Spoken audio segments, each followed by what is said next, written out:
I met a gypsy. How many followers am I going to get if I respond back on this comment? And that's the part I don't really like of the sport. And that's what I think Ricky means, that the sport's changed a little bit because the priorities are a little bit different. Yeah. Everybody wants to win a championship and people want to win races. But man, back in the day, that's the only thing you had to worry about. You didn't have to worry about, who commented on this. And I don't like this person, the way that they, portrayed me in this. It's just part of life. So it's how you handle it. And I think if you look at the current champions and the people who are successful, they know how to deal with that. They really do know how to deal with it.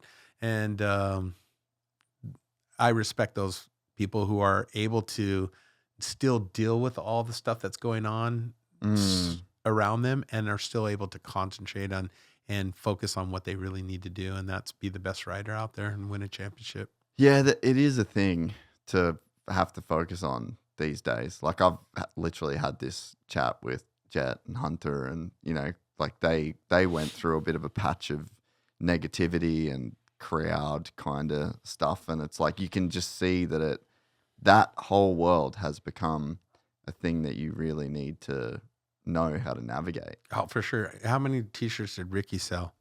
Yeah, zero. Right? Dude. Like that just yeah. That's like the best way to just say it in one sentence. It wasn't a deal, right? Yeah. It wasn't, do I have my merch? Do I have all this other stuff? And I get it. I'm not bagging on anybody that's selling merch. I'm just saying that it was just it's changed. Like, you're trying to sell your image. You're trying to make money off of other things. And I think that's how the sport's changed. I'm not saying it's better or worse. I just think that's kind of one more thing they got to worry about. Well, and to play the side of this new generation, a few of them are making Ricky money, but not a lot of people are making the money that those guys did. Like Ricky was able making $6-7 million a year without selling a t-shirt, without doing shit, without having a YouTube channel, without having social media.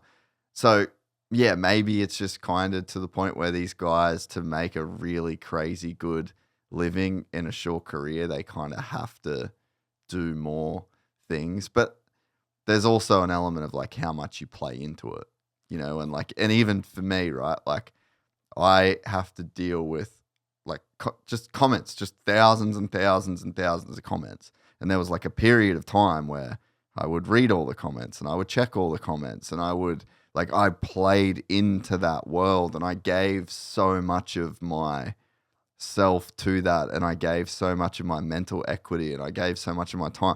Now I don't. Like I'll read comments and I'll reply to comments for fun and for like enjoyment, but no part of me is like invested in it in the way that I was, So it's like there's a way that you can play that game, and that's one of the things I've like when I have conversations with writers. I'm like, dude, you just fully don't have to give a fuck about this. Like, but you can opt out of this. Like, uncheck this box where you give a fuck. It's one of those things. Maybe it's because my age. I'm just maybe it's my age too. I'm over it. Like, I don't really care if someone, you suck at your job, G, and I'm like, whatever. Yeah, I do.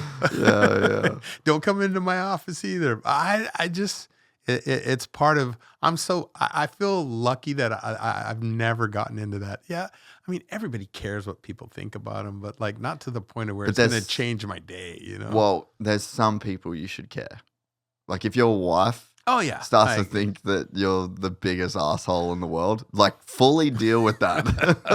Like fully dive into figuring that out, But if it's like some random dude on the internet with no profile picture and a weird username, like it's just probably you shouldn't treat it with the same level, I just I hope somehow, because it's just evolution, right? I think it's new too, right? It's new. Yeah. It's really new.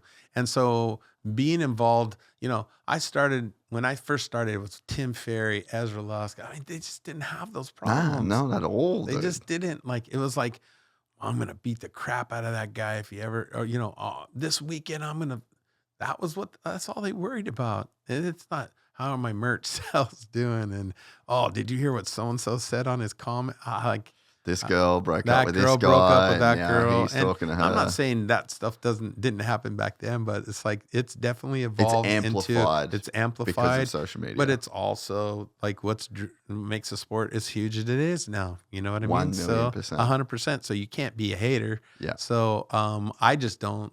I love when my guys don't let that affect their performance. Their performance. And there's a couple of those guys that are they're pro at it. Just rock solid. Cooper Webb.